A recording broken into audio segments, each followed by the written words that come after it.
Grabe, parang hindi kumukupas ang mga idol natin noon sa PBA. Lakas pa rin ni James Yap, pinanis lang ang bantay nila Joseph Yeo at Chris Chu. Pero grabe pa rin ang mga bitaw sa tres nila Yeo at Chu mga idol. Nagpaulan ng 3 points takeover sa 4th quarter si The Ninja. Bakbakan ang laban hanggang dulo. Finals Game 1 mga idol ng 2026 Philchay Athletic Association League 40 above division, kung saan muli ngang nagtapat ang koponan nila James Yap na Lamtex Pipes at Power Sox sa Acro City nila Joseph Yeo at Chris Chu. Tatlong PBA legend na in-idolize ng mga Pinoy sa larangan ng basketball. Rematch nga ito mga idol, kung saan sila din ang nagtapat last season sa finals ng tournament, kung saan ang koponan nga nila James Yap ang nagkampiyon. Makakabawi kaya sina Joseph Yeo at Chris Chu? Well, game 1 pa lang ito mga idol sa best of 3 ng series. Sino kaya ang makakauna? Kasama pareha sa starting lineup ng magkabilang team ang tatlong PBA legend. Dalawang magkasunod na tres agad mga idol ang pinakawalan ni Chris Chu sa pagbubukas ng unang quarter. Sumagot naman dyan ang pabandang tira si James Yap. Dinaanan lang ang depensa nila Chu at Joseph Yeo. Teammate pa rin dyan ni Yap mga idol ang UAAP MVP na si Ken Bono, na nakapagpuntos din naman agad sa kanyang mid-range jumper. Grabe, uminit agad dito sa unang quarter ang one-time PBA champion na si Chris Chu. Pumakita ng kanyang handling sabay atake sa loob for easy layup. 7 straight points pa ang nagawa dyan ni Chu mga idol. Nakumana ulit ng isa pang tres, 13 puntos na agad meron na itong si Chris Chu. Nakakatatlong tres na agad mga idol. Nakasagot din ulit ng high perimeter jumper si James Yap, pero Joseph Yeo naman ang uminit sa late minutes. Dalawang magkasunod na tres din ang pinakawalan ni The Ninja mga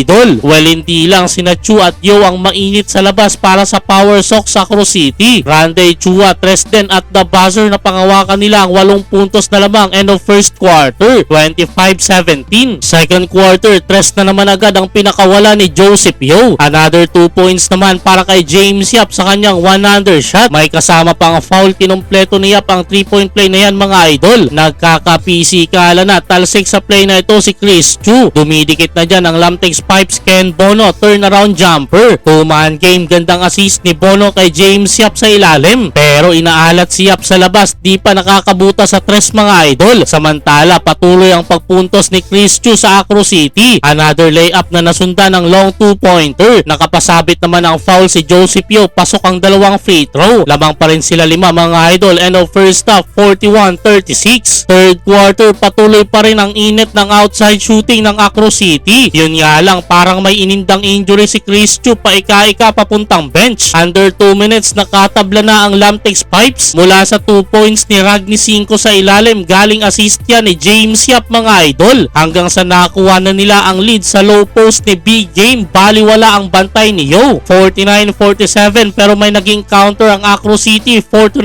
end para muling pangawakan ng lamang, 51-49 end of third quarter. Fourth quarter, muling uminit si Joseph Yeo, 6 straight points mula kay The Ninja mga idol, pero sagutan sila dyan ni Ken Bono. At finally, nakabutas na din sa tres si James Yap. Dikdikan na dyan ang laban, pero di na nakabalik sa laro si Chris Chu mga idol. Nagkakapalitan na ng lamang, Bono na naman sa ilalim. Joseph Yeo naman, buhat na ang opensa ng Acro City. Grabe ang sagutan nila dito sa huling quarter ni Ken Bono, na parehas nag-take over sa kanilang team. Tres na naman kay Bono, na agad namang sinagot din ang tres din ulit ni Joseph Yeo. Grabe ang laban mga idol. Last 17 seconds, lamang 5 ang Acro City, pero di pa dyan natapos ang laban dahil nakatres pa si James Yap.